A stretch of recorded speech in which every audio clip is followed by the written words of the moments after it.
Hello बच्चों, let's read the question. Here assertion region based question is given. Assertion is it is not possible to accelerate if traveling at a constant speed, and reason is it is not possible to round a curve with zero acceleration. A, if both assertion and reason are true and the reason is the correct explanation of the assertion. B, if both assertion and reason are true but reason is not the correct explanation of the assertion. C, if assertion is true but reason is false. And D, if assertion is false and reason is true. Now to answer this question, first we will discuss here the key concept, and here the key concept is relation between acceleration and velocity. तो according to the given condition अगर हम acceleration और velocity को relate करें, we can say A will be given as dv/dt. लेकिन उससे पहले हमें यहाँ पे ये अंडरस्टैंड करना पड़ेगा कि जो एक्सेलरेशन होता है बेसिकली ये किस क्वांटिटी पे डिपेंड करता है. जब भी हम बात करते हैं एक्सेलरेशन की, acceleration depends upon the applied force on the given object. We know that जो फोर्स की वैल्यू होती है it is given as m/a. तो जब भी हम बात करते हैं कोई भी ऑब्जेक्ट हमारे पास यहाँ पे एक्सेलरेटेड होता है, उस पर्टिकुलर केस में कोई ना कोई फोर्स उस पर्टिकुलर ऑब्जेक्ट पे यहाँ पे एक्ट करता है. यानी जो हमारे पास एक्सेलरेशन होता है वो फोर्स पे डिपेंड करता है. और वी नो दैट जो फोर्स होता है या तो ये ऑब्जेक्ट की स्पीड को इंक्रीज करता है या तो डिक्रीज करता है, या तो जो ऑब्जेक्ट होता है इसके मोशन की डायरेक्शन को ये चेंज कर देता है. यानी जहां पे भी हमारे पास फोर्स एग्जिस्ट करता है उसके corresponding we can get the acceleration. Now according to the given relation हम यहाँ पे ये कह सकते हैं कि हमारे पास जहां पे भी वेलोसिटी का चेंज आता है, वेलोसिटी के चेंज की वजह से हमें यहाँ पे एक्सेलरेशन देखने को मिलता है. और यहाँ पे we can also relate that कि जो वेलोसिटी का चेंज है दो तरीके से हो सकता है. या तो हम वेलोसिटी की मैग्नीट्यूड में चेंज कर रहे हो, तो जब हम वेलोसिटी के मैग्नीट्यूड को चेंज करते हैं इसका मतलब हम यहाँ पे जो ऑब्जेक्ट है इसकी स्पीड को भी चेंज करते हैं.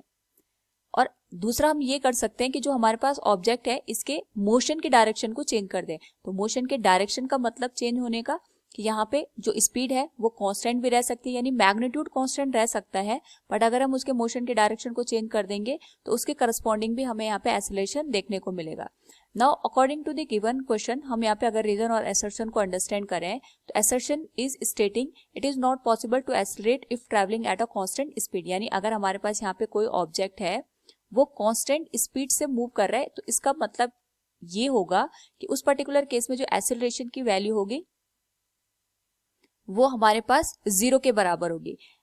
It is a false statement. ये हम यहाँ पे अंडरस्टैंड कर सकते हैं बाय द सर्कुलर मोशन. जब हम सर्कुलर मोशन की बात करते हैं और अब जब हम बात करते हैं सर्कुलर मोशन में यूनिफॉर्म सर्कुलर मोशन की, तो जब हमारे पास यूनिफॉर्म सर्कुलर मोशन कोई ऑब्जेक्ट करता है उस पर्टिकुलर केस में उसकी जो स्पीड होती है वो कांस्टेंट होती है. यानी कोई ऑब्जेक्ट है अगर वो सर्कुलर मोशन कर रहा है, हम ये मान के चल रहे हैं उसकी जो स्पीड है वो कॉन्टिन्यूअस यहाँ पे 2 मीटर पर सेकेंड है, तो हर एक पॉइंट पे उसकी जो स्पीड होगी वो सेम होगी.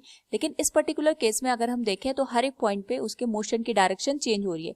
मोशन की डायरेक्शन चेंज होने का मतलब ये होगा कोई ना कोई फोर्स यहाँ पे एक्ट करता है और उस फोर्स की वजह से यहाँ पे एक्सेलरेशन हमारे पास काम करता है. तो यहाँ पे भले ही स्पीड कॉन्स्टेंट है बट हम कह सकते हैं इस पर्टिकुलर केस में हमारे पास जो सेंट्रीपिटल एक्सेलरेशन है वो एक्ट करता है. इस केस में जो ए की वैल्यू है that is not equal to zero. तो हम ये कह सकते हैं जो एक्सेलरेशन का पार्ट है it is not possible to accelerate if travelling at a constant speed. It is incorrect one. And reason is it is not possible to round a curve with zero acceleration.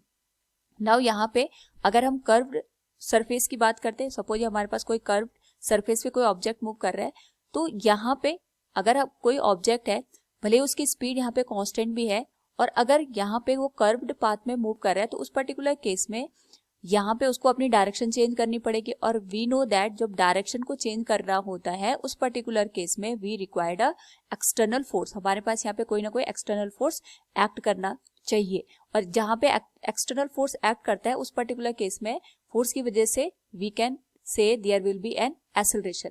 तो curved path में motion करने के लिए we required acceleration ताकि हम यहाँ पे direction को चेंज कर पाए, भले हमारे पास मैग्नीट्यूड यहाँ पे सेम भी हो. तो we can say from the given question जो रीजन का पार्ट है it is not possible to round a curve with zero acceleration. It is correct one. यहाँ पे हमें एक्सटर्नल फोर्स की रिक्वायरमेंट होगी जो कि इसकी डायरेक्शन की वैल्यू को चेंज कर पाए. So from the given question we can say Here the assertion is false but reason is true. From the given option we can say option D will be the correct one. Hope all you understood it. Thank you and best of luck.